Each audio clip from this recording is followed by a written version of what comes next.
سورہ آل عمران کا بقیہ حصہ اور سورۃ النساء کے کچھ رکوع تلاوت کی. سورہ آل عمران کا بقیہ حصہ پارہ نمبر 4 جس کا نام لن تنالوا البر ہے، یہاں سے اس کا آغاز ہے. پہلے رکوع میں اللہ نے انسان کے ایمان کا لیول بیان فرمایا ہے، اور لیول کا ایک معیار اللہ نے خود مقرر کیا ہے. اگر ہم اپنے ایمان کو دیکھنا چاہیں تو ہم اپنے ایمان کا موازنہ کریں دنیا کی چیزوں کے ساتھ. دنیا میں انسان کو مال و متاع، اولاد، یہ بہت پیاری اور محبوب چیزیں ہوا کرتی ہیں. تو اللہ نے ذکر فرمایا کہ اگر تم اپنے ایمان کو دیکھنا چاہو، اپنے ایمان کا معیار چیک کرنا چاہو، تو پھر دیکھو کہ تمہارے دل میں اللہ اور اللہ کے رسول کی محبت زیادہ ہے یا تمہارے دل میں تمہارے مال کی محبت زیادہ ہے.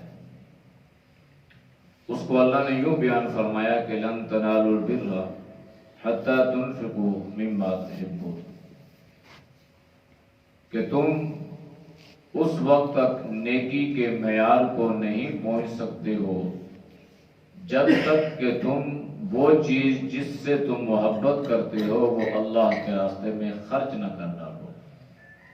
تو انسان مال سے محبت کرتا ہے. تو اللہ نے فرمایا کہ اگر تم نیکی کے کمال درجے تک پہنچنا چاہتے ہو تو پھر اس مال کو اللہ کے راستے میں خرچ کر دو، اس مال کو اللہ کے دین پہ قربان کر دو، تو تم نیکی کے اعلیٰ معیار تک پہنچ جاؤ گے. قرآن کریم کی اس آیت کا جب نزول ہوا تو حضرات صحابہ نے دیکھا کہ وہ کس چیز سے محبت کرتے ہیں. دنیا کے مال و متاع کی مختلف چیزیں ہوا کرتی ہیں. کہیں پر کھیتی باڑی ہے، کہیں پر باغات ہیں، کہیں پر مال مویشی ہیں. تو صحابہ نے دیکھا کہ ہمیں دنیا میں مال میں سے کون سی چیز زیادہ پسند اور مرغوب ہے. چنانچہ اس آیت کے نزول کے بعد صحابہ نے اپنی اپنی پسندیدہ چیز جس سے دنیا میں وہ محبت کیا کرتے تھے وہ ساری کی ساری چیزیں اللہ کے راستے پہ قربان کر دی. اور جناب نبی کریم صلی اللہ علیہ وسلم کی خدمت میں حاضر ہوئے اور آ کے عرض کرنے لگے، اللہ کے نبی، اس آیت کے نزول کے بعد ہم نے دیکھا کہ ہمیں کون کون سی چیزیں، کون کون سا مال زیادہ پسند ہے، اور ہم اس نتیجے پہ پہنچے کہ ہمیں یہ چیز زیادہ پسند ہے.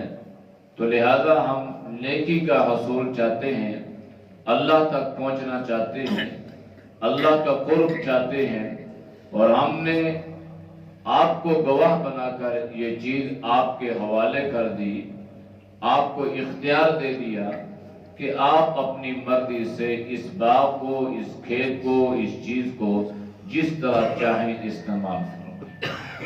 تو صحابہ نے اپنی پسندیدہ چیزیں اللہ کے راستے میں قربان کر دی. ہمیں مال سے محبت ہے تو مال کے سارے کے خرچ کرنے کا اللہ نے مطالبہ نہیں فرمایا. پہلا مطالبہ صرف 2.5% کا ہے، یعنی زکوٰۃ کی ادائیگی. اس کے بعد پھر درجہ صدقات کا، اس میں اللہ نے اپنی وسعت کا اور اپنی استطاعت کے مطابق خرچ کرنے کا حکم دیا ہے، اور سخاوت کا اللہ نے ذکر فرمایا ہے. اس لیے انسان سخی بنے، اور اللہ کے نبی نے فرمایا السخی حبیب اللہ، سخی جو ہے سخاوت کرنے والا، اللہ کے راستے میں مال خرچ کرنے والا، یہ اللہ کا دوست ہے.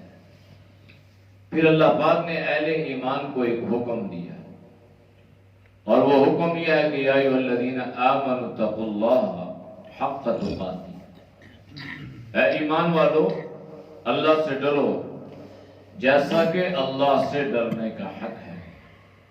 تو اللہ سے ڈرنے کا حق یہ ہے کہ چاہے خلوت میں ہو جلوت میں ہو، کوئی دیکھ رہا ہو نہ دیکھ رہا ہو، کسی کو ہمارے اس عمل کا ہمارے اس رویے کا پتہ چلے یا نہ چلے، بہرحال اللہ کو پتہ چلتا ہے۔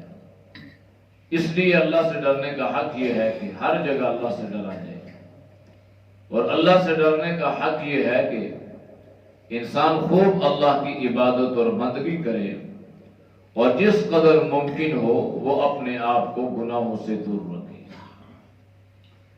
جب ہم اللہ سے ڈریں گے تو پھر انشاءاللہ اللہ ایمان والی موت عطا فرمائے گا۔ وَلَا تَمُوتُنَّ إِلَّا وَأَنْتُمْ مُسْلِمُونَ، پھر ایمان والی موت یہ کامیابی کی ضامن ہے۔ اور اگر اللہ سے ڈریں گے نہیں، خلوت اور جلوت میں گناہوں کو نہیں چھوڑیں گے، اور یہ سوچیں گے کہ ہمیں یہاں پر کوئی نہیں دیکھ رہا، یاد رکھنا اللہ دیکھ رہا ہے۔ واللہ بصیر بما تعملون واللہ خبیر بما تعملون، اللہ تمہارے احوال کو دیکھتا بھی ہے، اللہ تمہارے اعمال سے باخبر بھی ہے۔ تو اللہ انسان کی آنکھوں کی بددیانتی سے بھی آگاہ ہے، انہ علیم بذات الصدور ہے۔ لہذا کبھی انسان کسی کو دھوکہ دیتا ہے، کسی کے ساتھ بددیانتی کرتا ہے، تو وہ یہ سمجھتا ہے کہ میں بڑی چالاکی اور ہوشیاری سے کام لے رہا ہوں، اور اس کو میں نے اس کے ساتھ یہ فراڈ کیا ہے یا بددیانتی کی ہے یا میں نے اس کو یہ دھوکہ دیا ہے، تو اس کو پتہ ہی نہیں چلا۔ تو اگر کسی کو پتہ نہ چلے تو اس کا مطلب یہ نہیں ہے کہ آپ بہت سمجھدار ہوگی۔ اللہ ہمارے اس عمل کو دیکھ رہا ہے، اور کل قیامت والے دن میزان عادل پہ اللہ انسان کو بتلائے گا کہ میرے بندے نے میرے فلاں بندے کو یہ دھوکہ دیا تھا، اور میرے بندے نے فلاں جگہ پر یہ بددیانتی کی تھی، اور فلاں جگہ یہ مال چوری کیا تھا، اور فلاں کو یہ دھوکہ دیا تھا، اور فلاں کے ساتھ یہ کمی بیشی کی تھی۔ وَمَن يَغْلُلْ يَأْتِ بِمَا غَلَّ يَوْمَ الْقِيَامَةِ، پھر یہ ساری چوری کی ہوئی چیزیں، بددیانت کی ہوئی چیزیں یہ لے کر اللہ کی بارگاہ میں آئے گا۔ ثُمَّ تُوَفَّى كُلُّ نَفْسٍ مَا كَسَبَتْ وَهُمْ لَا يُظْلَمُونَ، پھر اللہ اس کو جو اس نے کیا اس کا بدلہ دے گا، اور اللہ کسی پر ظلم کرنے والا نہیں ہے۔ تیسری چیز اللہ نے اس بارے میں خصوصیت کے ساتھ جو بیان فرمائی ہے وہ ہے اتفاق، اتحاد، جس کو اللہ نے ایک لڑی میں پرویا اور فرمایا کہ وَاعْتَصِمُوا بِحَبْلِ اللَّهِ جَمِيعًا وَلَا تَفَرَّقُوا، کہ اللہ کی رسی کو مضبوطی سے تھام کے رکھو۔ اور اللہ کے نبی نے اس کی تشریح یوں فرمائی، اعتصم علیکم بالنواجذ، کہ جس طرح انسان اپنے داڑوں میں کوئی چیز مضبوطی کے ساتھ پکڑ لیتا ہے، تم اس طرح اللہ کی رسی کو مضبوطی سے پکڑ کے رکھو۔ تو اللہ کے نبی سے پوچھا گیا کہ اللہ کی رسی سے کیا مراد ہے؟ تو اللہ کے نبی نے فرمایا کہ اللہ کی رسی سے مراد اللہ کا دین ہے، اللہ کی رسی سے مراد اللہ کا قرآن ہے۔ لہذا اللہ کے قرآن کو مضبوطی سے تھامے رکھو۔ فائدہ کیا ہوگا کہ جب ہر طرف سے گمراہی اور ذلت اور شیطان کے مکر و فریب اور دجل آپ کو اپنی طرف بلا رہے ہوں گے، تو یہ قرآن کی رسی کے پکڑنے والے اس کے دجل سے، اس کے فریب سے محفوظ رہیں گے، گمراہی سے بچ جائیں گے، ورنہ کوئی دنیا کی طاقت گمراہی سے نہیں بچا سکے گی۔ اس لیے اللہ کے نبی نے اس بات پہ زور دیا، اور آپ نے خود ارشاد فرمایا کہ انی قد ترکت فیکم شیئین، میں دو چیزیں تمہارے درمیان چھوڑ کے جا رہا ہوں، اگر تم ان کو مضبوطی کے ساتھ پکڑو گے تو فلن تضلوا بعدی، تو میرے بعد تم گمراہ نہیں ہوگے۔ پہلی چیز اللہ کے نبی نے فرمایا کتاب اللہ ہے، اور دوسری چیز اللہ کے نبی نے فرمایا سنت رسول اللہ ہے، اور ایک حدیث میں شیئین کے الفاظ ہیں، ایک میں ثقلین کے الفاظ ہیں، ایک میں وعترتہ کے الفاظ ہیں، جس سے مراد اہل بیت ہیں۔ تو اس لیے اللہ کی رسی کو مضبوطی سے پکڑنا ہے۔ جب اللہ کی رسی کو مضبوطی سے پکڑیں گے تو پھر انتشار سے اللہ حفاظت فرمائے گا، بغض اور حسد اور کینہ سے، لڑائی اور جھگڑوں سے، فتنے اور فساد سے اللہ حفاظت فرمائے گا۔ تو اختلاف جو ہے یہ باعث معیوب نہیں ہے۔ آپ کسی سے سیاسی اختلاف رکھیں، آپ کسی سے مسلکی اختلاف رکھیں، آپ رکھ سکتے ہیں، اس میں کوئی بری بات نہیں ہے، یہ معیوب بات نہیں ہے۔ لیکن جب یہ اختلاف انتشار بن جائے تو یہ باعث معیوب ہے۔ اس اختلاف کی وجہ سے دلوں میں میل کچیل واقع ہو جائے تو یہ باعث معیوب ہے۔ جس طرح ہمارے معاشرے میں جب کسی سے سیاسی اختلاف ہوتا ہے تو ہم اس کو بالکل بیوقوف، احمق اور گدے سمجھتے ہیں اور اپنے آپ کو عقل کل کے مالک سمجھتے ہیں، تو یہ چیز باعث انتشار بنتی ہے۔ تو اس لیے اللہ نے انتشار سے منع کیا ہے، فرمایا کہ وَلَا تَفَرَّقُوا، آپس میں تفرقہ نہ کرنا۔ ایک حدیث میں اللہ کے نبی صلی اللہ علیہ وسلم نے ارشاد فرمایا کہ ایک وقت آئے گا کہ میری امت، اور آپ نے اس کو یوں بیان فرمایا کہ بنی اسرائیل کے 72 فرقے اور میری امت کے 73 فرقے، اور آپ نے یہ فرمایا کہ 72 فرقے جو ہے یہ جہنمی ہیں اور ایک فرقہ جو ہے یہ جنتی ہے۔ تو صحابہ نے پوچھا اللہ کے نبی 72 فرقے جہنمی اور ایک جنتی، تو جنتی کون ہے؟ تو اللہ کے نبی نے فرمایا ما انا علیہ واصحابی، جنت میں جانے والے وہ لوگ ہیں جو اللہ کہ نبی صلی اللہ علیہ وسلم کے راستے پر اور صحابہ کے راستے پر ہوں گے، تو وہ جنتی ہیں۔ اگر صحابہ کو چھوڑ دیا، نبی علیہ السلام کے طریقے اور راستے کو چھوڑ دیا تو پھر جنت کا کوئی وعدہ نہیں ہے۔ اس لیے تفرقے سے، انتشار سے اللہ نے منع کیا۔ چوتھی بات جو اس میں اللہ نے خصوصیت کے ساتھ بیان فرمائی ہے وہ ہے دین کا داعی بننا۔ دین کے داعی سے مراد یہ ہے کہ دین کی دعوت دینا، دین کی طرف بلانا۔ اللہ کے نبی نے اپنے آخری خطبے میں ارشاد فرمایا تھا کہ قرآن کریم کی جو آیات نازل ہوئیں اس سے مجھے اندازہ ہو گیا کہ اللہ نے مجھے جس مقصد کے لیے دنیا میں بھیجا تھا وہ مقصد پورا ہو چکا، اور اللہ نے اپنے دین کی تکمیل کا اعلان جو ہے یہ فرما دیا ہے۔ لہذا میں تو ہو سکتا ہے آئندہ آپ کے ساتھ اس مجمع میں نہ ہوں، لیکن میرا پیغام یہ ہے کہ آپ نے دین کی جتنی باتیں مجھ سے سنی ہیں آپ نے ان باتوں کو غائبین تک پہنچانا ہے، یعنی بعد میں آنے والے مسلمانوں کو اس دین کی دعوت دینی ہے اور اس کو چھوڑنا نہیں ہے۔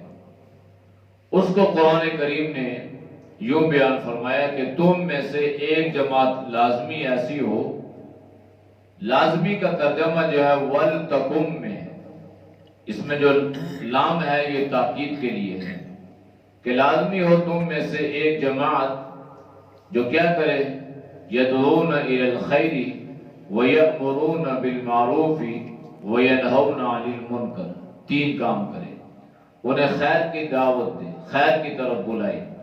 جب خیر کی طرف بلائے گی تو یأمرون بالمعروف، انہیں اچھائی کی ترغیب دے، وینہون عن المنکر، اور برائیوں سے، منکرات سے اس کو روکے، وأولئک هم المفلحون، اگر یہ کام کریں گے تو کامیاب ہو جائیں گے۔ اس کی کامیابی کو اللہ نے کنتم خیر امت کے الفاظ سے تعبیر فرمایا کہ تم میں سے بہترین امت وہ ہے کہ تم بہترین امت ہو، اس لیے کہ اللہ نے تمہیں اخرجت للناس، تمہیں اللہ نے لوگوں کے نفع کے لیے نکالا ہے، اور اللہ کے نبی نے فرمایا خیر الناس من ينفع الناس، لوگوں میں سے بہترین انسان وہ ہے جو لوگوں کے لیے نافع ہو، نفع کا سبب بنے، نہ کہ ضرر کا نقصان، ضرر کا سبب بنے اور اس کے عمل اور رویے کی وجہ سے لوگوں کو تکلیف پہنچے۔ ایک حدیث میں اللہ کے نبی سے مسلمان کی تعریف پوچھی گئی کہ مسلمان کون ہے؟ تو اللہ کے نبی نے فرمایا کہ المسلم من سلم المسلمون من لسانہ و یدہ، مسلمان وہ ہے کہ جس کی زبان سے اور ہاتھ سے لوگ محفوظ رہے، یعنی کسی کو ضرر نہ پہنچائے، نقصان نہ پہنچائے، کسی کو زبان سے ٹھیس نہ پہنچائے، کوئی ایسا جملہ، کوئی ایسا الفاظ نہ کہے کہ جس سے وہ کسی کے دل کو زخمی کر دے اور سینے کو چیر کے رکھ دے۔ اس لیے زبان کی حفاظت کرنی ہے اور لوگوں کو دین کی طرف بلانا ہے، اچھائی کی ترغیب دینی ہے اور لوگوں کو جس قدر ممکن ہو برائی سے روکنے کی کوشش اور محنت کرنی ہے۔ اللہ ہم سب کو عمل کی توفیق نصیب فرمائے۔ الحمدللہ رب العالمین۔